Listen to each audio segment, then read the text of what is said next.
সাবেক প্রধানমন্ত্রী শেখ হাসিনার দেশে ফিরতে কোনো বাধা নেই বলে জানিয়েছেন স্বরাষ্ট্রমন্ত্রী সালাউদ্দিন আহমদ। বরং তাকে ফিরিয়ে দিতে ভারত সরকারকে অনুরোধ করা হয়েছে বলেও জানান তিনি। সচিবালয়ে সাংবাদিকদের সাথে আলাপকালে এসব তথ্য জানান স্বরাষ্ট্রমন্ত্রী। বলেন, ভারতের পশ্চিমবঙ্গে নাগরিকত্ব আইন চালু করা তাদের অভ্যন্তরীণ বিষয়, তবে অবৈধ অনুপ্রবেশ ঠেকাতে সতর্ক রয়েছে বিজেপি। মাহবুব কবির চপলের আরও একটি রিপোর্ট। আওয়ামী লীগ তার কার্যক্রম চালিয়ে যাবে। ফাঁসির দণ্ড মাথায় নিয়ে সাবেক প্রধানমন্ত্রী শেখ হাসিনা কি দেশে ফিরবেন, এমন আলোচনা রাজনৈতিক মহলে।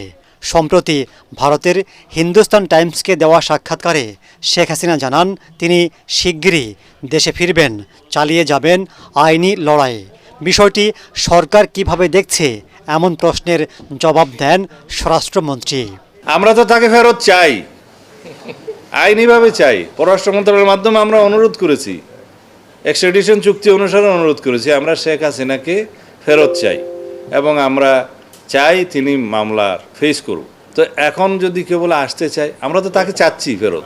দলীয় নেতাকর্মীদের সাথে শেখ হাসিনার অনলাইন মিটিংয়ের বক্তব্য কিংবা আন্তর্জাতিক মিডিয়ায় দেওয়া বক্তব্য বাংলাদেশের অনেক গণমাধ্যমে প্রচারিত হচ্ছে।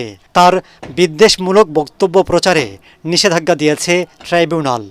দেশের গণমাধ্যমকে আদালতের আদেশ অনুসরণের পরামর্শ দেন স্বরাষ্ট্রমন্ত্রী। এরকম বিধিনিষেধ আছে বলে আমার জানা নেই। এখন যদি কোনো গণমাধ্যম কোনো বক্তব্য প্রচার করে থাকে, আদালতের যদি কোনো নিষেধাজ্ঞা না থাকে সেই ব্যক্তির বক্তব্য প্রচারের, সেই ক্ষেত্রে পারে। কারণ আদালতের নিষেধাজ্ঞা আছে কিনা আমি সে জানি আছে। আদালতের নিষেধাজ্ঞা থাকলে সেটা গণমাধ্যমের ফলো করা উচিত। অভারতীয়দের দরজা দেখিয়ে দাও, ঘুষপেটিয়া হাঁটাও। সম্প্রতি ভারতের পশ্চিমবঙ্গে নাগরিকত্ব আইন বা সিএএ বাস্তবায়নের ঘোষণা দিয়েছেন মুখ্যমন্ত্রী শুভেন্দু অধিকারী। বাংলাদেশের অনুপ্রবেশকারীদের পাঠিয়ে দেওয়ার কথাও বলেন তিনি। এ বিষয়ে স্বরাষ্ট্রমন্ত্রী জানান, ভারতের অভ্যন্তরীণ বিষয়ে নাক গলাবে না বাংলাদেশ। তো এগুলো ভারতের অভ্যন্তরীণ ব্যাপার, তাদের সিটিজেন নিয়ে তারা কি করবে, কিভাবে সিটিজেনশিপ নির্ধারণ করবে। কারণ পশ্চিমবঙ্গের নির্বাচন হয়েছে, তাদের হতে নির্বাচনের প্রতিশ্রুতি অনুযায়ী বা তাদের নীতি অনুযায়ী তারা কি বলবে সেটা তাদের সম্পূর্ণ নিজস্ব ব্যাপার। এখানে আমাদের কোনো বক্তব্য থাকার তো কথা না।